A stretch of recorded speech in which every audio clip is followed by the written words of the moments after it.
In this Elden Ring video, I'm going to be showing you my Scarlet Spear build, which is a New Game Plus build that focuses on the buildup of deadly poison as well as Scarlet Rot, and dealing substantial damage with spears. A lot of people have been asking me for a Scarlet Rot build for a while, and this is what I decided to go with after testing and playing around with different Scarlet Rot weapons. But I want to make one thing clear, that the focus of this build is sort of the style of play that we're using, and the Scarlet Rot effect sort of augments that, but it's not the shining star of this build.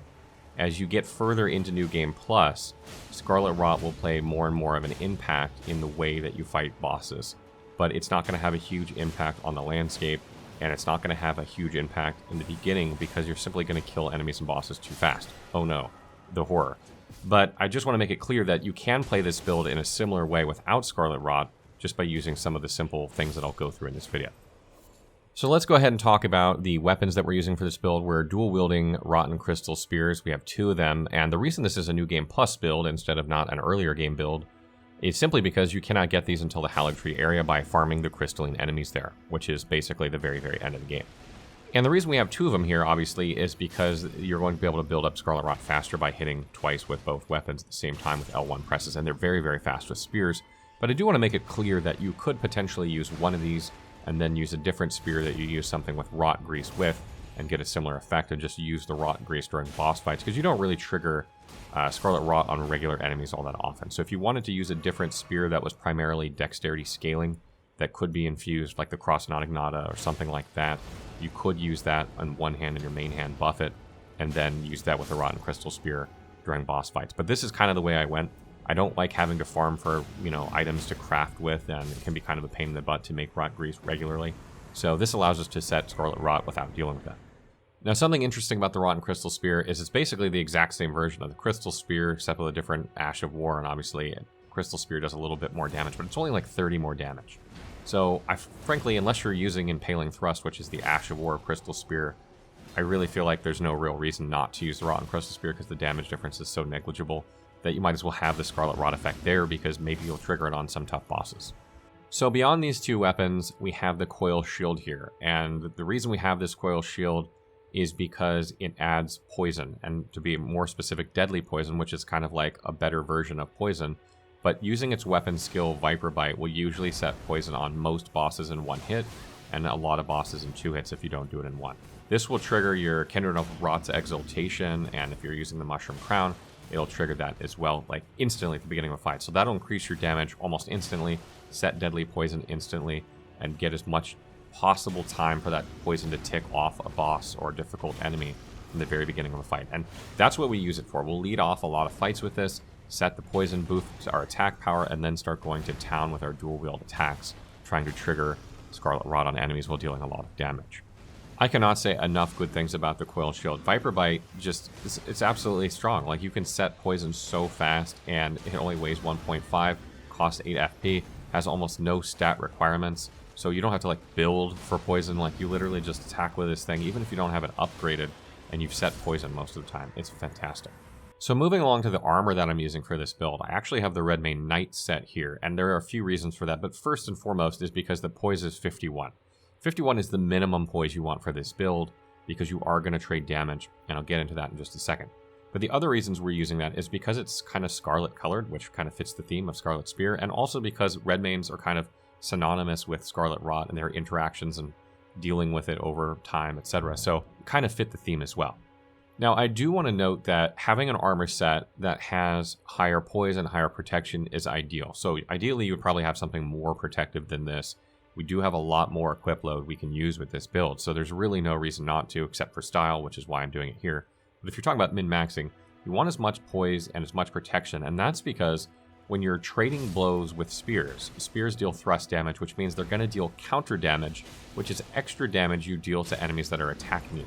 This is not when they wind up, but when they come forward with their attacks, and since spears are a great way of applying this, you want to make sure you're attacking into them when this is happening, which means you're often going to trade blows to get that extra damage. So having that protection will make it so you take less, and having higher poise will make it so that you don't get interrupted and you can get that counter damage. So moving along for the talismans for this build, first we have the Spear Talisman. Guess what this does? It increases your counter damage. Obviously, we're going for counter damage with this build, so this is a must for this build because you want to make sure you increase that as much as possible. Beyond that, we have Millicent's Prosthesis, which gives us 5 dexterity. This is a dex-focused spear, so that's good. And this gives us increased damage as we attack repeatedly with our L1 attacks. One L1 press will trigger this talisman, and the same with the Rotten Winged Sword Insignia. If you don't have Rotten Winged Sword Insignia, then you're going to want Winged Sword Insignia. And this will allow you to gain, trigger this with each L1 press. You're going to increase the amount of damage you do. So this is going to ramp up your damage very quickly. And then on top of that, we have the Kindred of Rot's Exaltation, which will give us plus 20% attack power when we are poisoned or something near us becomes poisoned. In this case, once you trigger that with the Coil Shield on a boss, you'll gain this buff, or if you trigger Scarlet Rot with the Spears, you'll gain this as well. What's really great about this is that it's so easy to trigger with the Coil Shield. You'll get this almost every fight really at the beginning. But another thing I want to mention too, that I didn't mention in the armor section, is you can use the Mushroom Crown to gain a further 10% attack power if you want to do that. You can put that on your head and then some really tanky armor with the other 3 pieces. I don't really like the fashion of that piece, so I didn't do it here. But if you're talking about max damage, you're definitely wearing that headpiece. So again, the general strategy with this build is to set Deadly Poison with the Coil Shield on a difficult enemy, and if it's not a difficult enemy, then just running L1 with your spears and then L1 attack. The L1 attack of dual spears is so fast. I think it's actually faster than R1 with most weapon types in the game. Literally most. So it's so fast, it's completely underrated. So make sure that you're just spamming L1, and usually you'll win. Because you have high enough poise, you have high enough protection, you can just tank through a hit and you'll just kill enemies as your attack power ramps up higher and higher. And again, if it's a difficult enemy, just use the Coil Shield first, get some more attack power, set poison on them, and then apply the strategy. So for attributes for this build, I have 60 Vigor, 20 Mind, 36 Endurance, 21 Strength, 80 Dexterity, 16 Intelligence, 7 Faith, and 9 Arcane.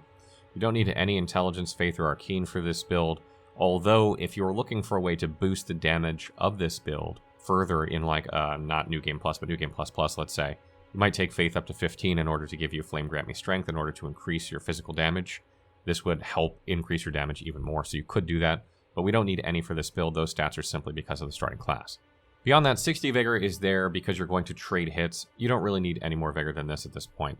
But you're going to trade blows with this constantly. You just don't want to die, so that's why that's there. 20 Mind is there to give you some FP. Charge Forth is not a very good weapon skill for this. You do use it sometimes. It can knock enemies off balance. You can roll backward into a Charge Forth, which is really nice. But it's not the greatest weapon skill, and you frankly won't use it much in this build. If you decided to take a different spear in your main hand and buff it with Wrath Priest and go that route, you might use your weapon skill more depending on what you have there. But just generally, you're not going to use a lot of FP with this build. You could probably drop this down to 15 or 10 Mind if you want early on in order, to gain extra attribute points for everything else. I have 36 Endurance here because you probably want to wear heavier armor with this. I'm showcasing an armor set that I really like, that I think fits the build. But you also need a lot of stamina for this build. L1 presses at the speed we're pressing them with spears just drains your stamina. So having a lot of stamina is very good for this build. We don't have any talisman slots to help with stamina because there's just so many good talismans for this build. So having high endurance, even if you're not using like a heavier armor set, still good for stamina. When it comes to dexterity, I'm going to get into strength in a second, but when it comes to dexterity, 80 is pretty much where we're going to max out. You can take this up to 99 in future playthroughs to further boost your damage. But dexterity is it scales very well up to dexterity. This is a dexterity-focused spear, so you want to take this up to 80 after you meet the strength requirements for the spear to get maximum damage out of it. At that point, you're going to want to start pumping strength to get more damage. So that's why I have 21 points in strength. I just started increasing because there's really nothing else I need to add to this build except more damage at this point. So taking strength up to 50 or something like that before taking dexterity up to 99 is kind of the next course of action. You really don't need any attributes and any other points, which means this is a New Game Plus build. Probably won't go much further than that. But you'll see the Scarlet Rot start to be more and more useful as you go through NG Plus and further into NG++. Just some final tips for this build. When it comes to the Flask of Wonders physique, you're going to want the one that increases your damage with consecutive attacks. This will give you even more attack power as you poke away with a L1 attack on your spears. When combined with the Millicent's Prosthesis and Winged Sword Insignia, you're going to get very, very high damage, especially if you set poison with the Coil Shield.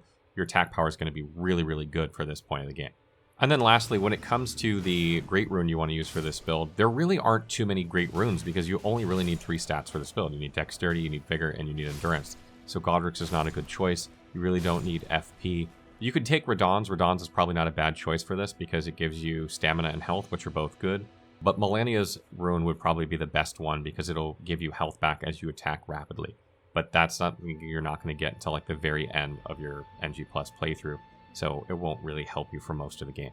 So that wraps up our Scarlet Spear video. I hope you guys enjoyed it. I can't wait to show you the Spears video, hopefully coming out at the end of this week. If it's not the end of this week, it'll be early next week, and show you all the cool things you guys can do with Spears.